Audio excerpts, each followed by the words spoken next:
Good morning. Good morning. Well, morning for me. It's whatever time for you.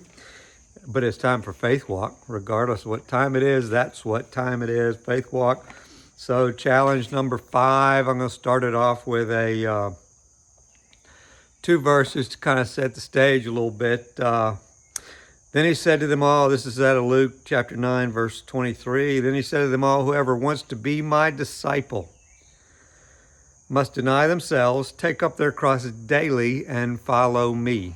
Jesus' words later on in Luke chapter 14, verse 27, he said, and whoever does not, this is Jesus speaking again, and whoever does not carry their cross and follow me cannot be my disciple.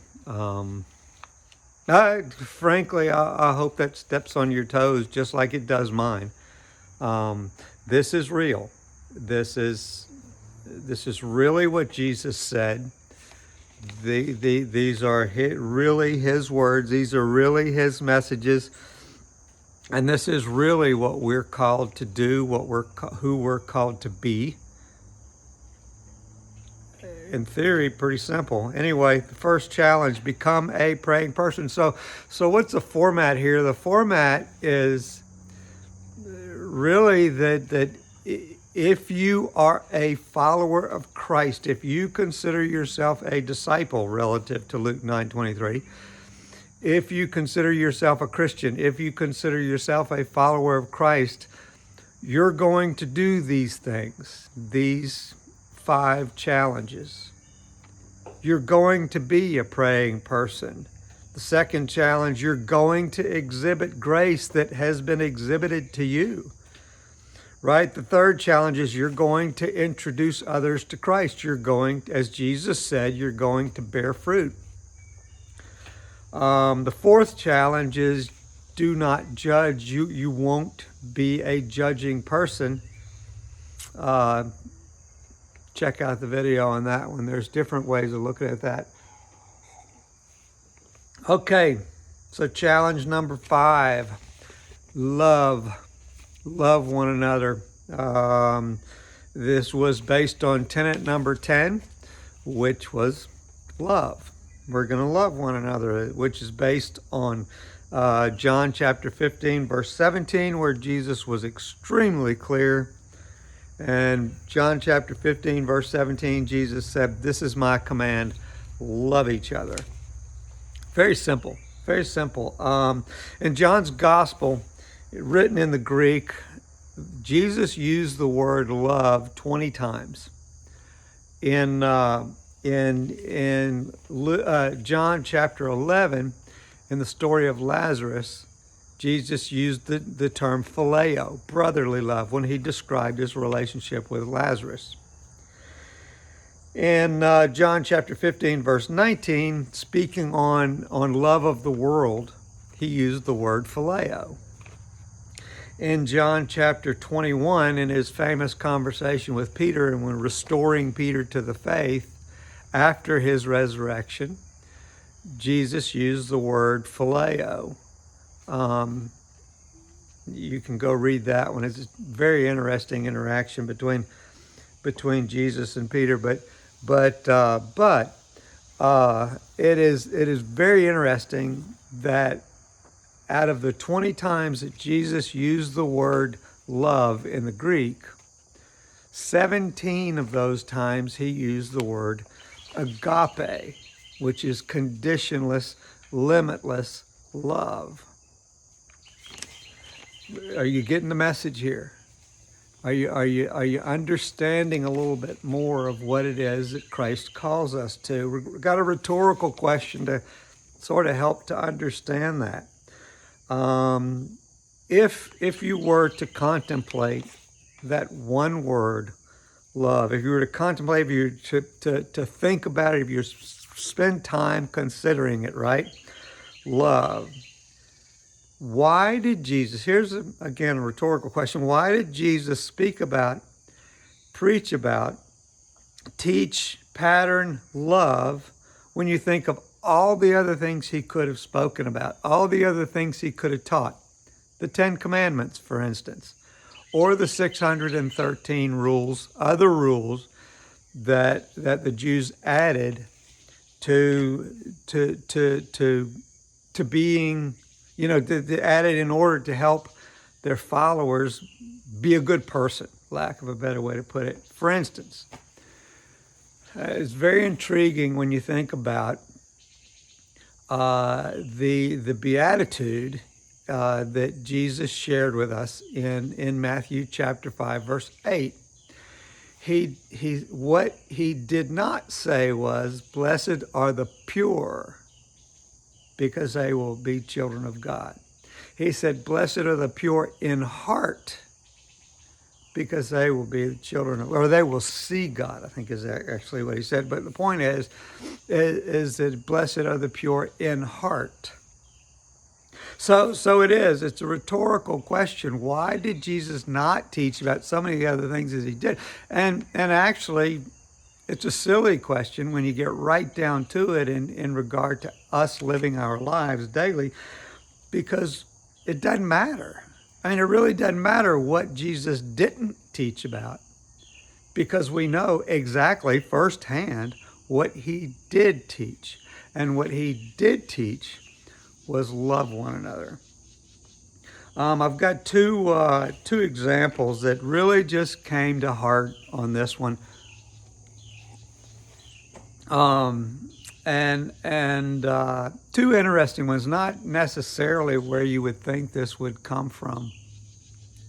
One is the woman with that was bleeding for 12 years, spent all of her money trying to get healthy, and she was the definition in that society of a social outcast, because by Jewish law, during her menstrual cycle, a woman was considered unclean and could not go to the temple, for instance.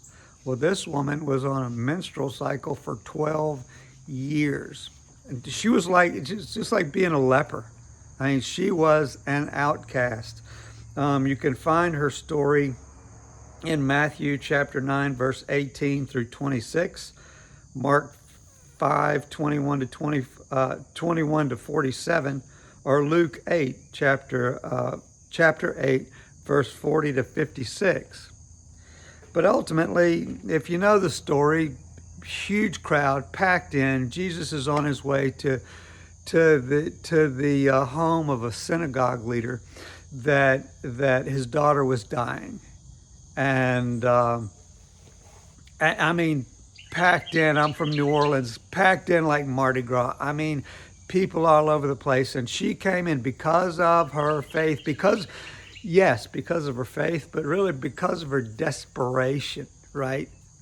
She knew one shot. She had one shot, and she knew with all of her faith that if she touched just the hem of his garment, she would be healed. Well, that's exactly what happened. So if you put yourself in that scene, here this woman basically is a leper, an outcast, a super outcast, and she has the audacity to come into a crowd like this, because anyone that touches her is going to be unclean by law, by Jewish law. So what does Jesus do? He loved her.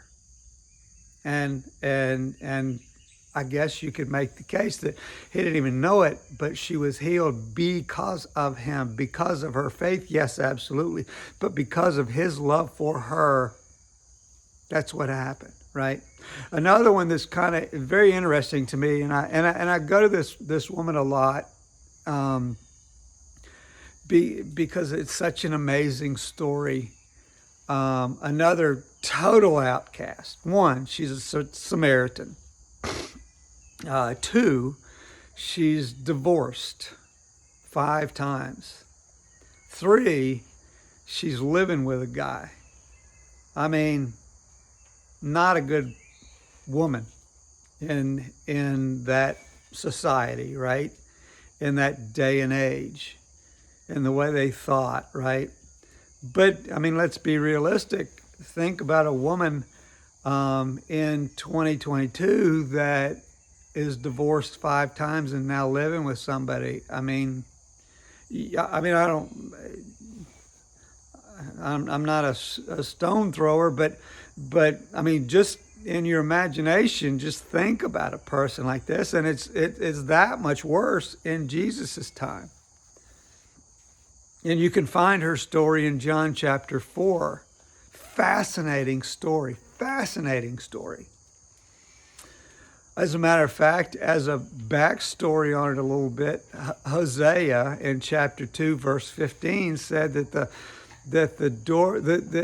valley of Achor, the valley of trouble, will be known as a doorway of hope. And long story short, where they met was Jacob's well. Where Jesus met this 5 times divorced woman, Samaritan woman, was at Jacob's well, which is in the valley of Achor, this valley of trouble. And how much more can you find a doorway of hope than with Jesus, right?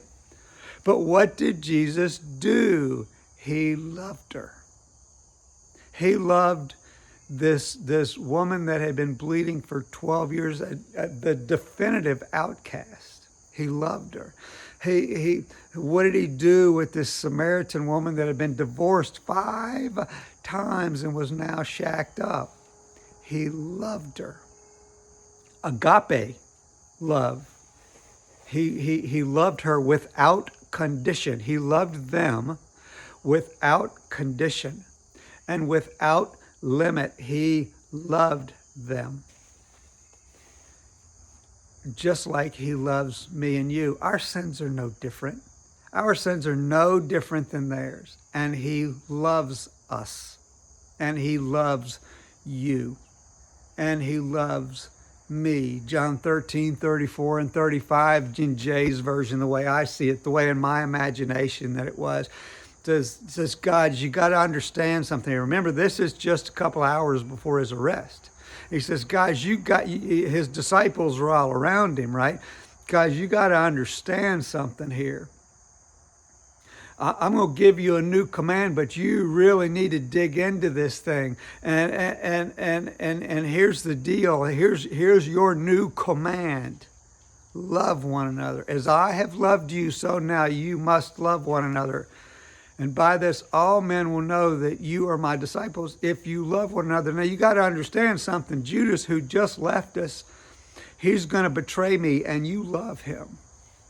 And he's going to turn me over to the Roman leaders, the leaders of the church, and you love them. And ultimately, they're going to turn me over to Pilate, and you love him. And he's going to turn me over to the Roman guards, who are specially trained to abuse people. And you love them. And they're going to beat me so bad that you can't even tell, you will not be able to tell who I am. And you love them. And ultimately, they're going to nail me to a cross. Nail me to a cross. And you love them. By that love, all men will know that you are my disciples.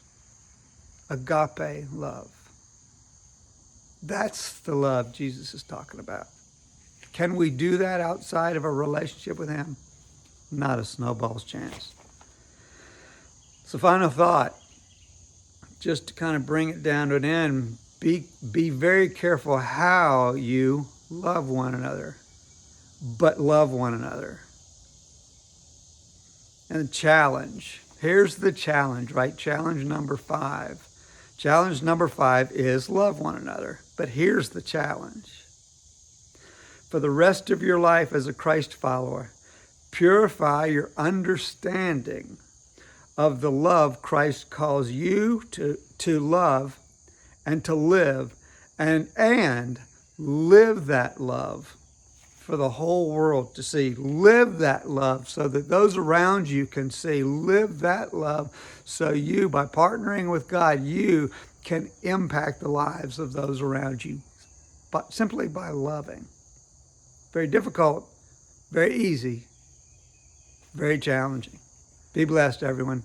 Bye.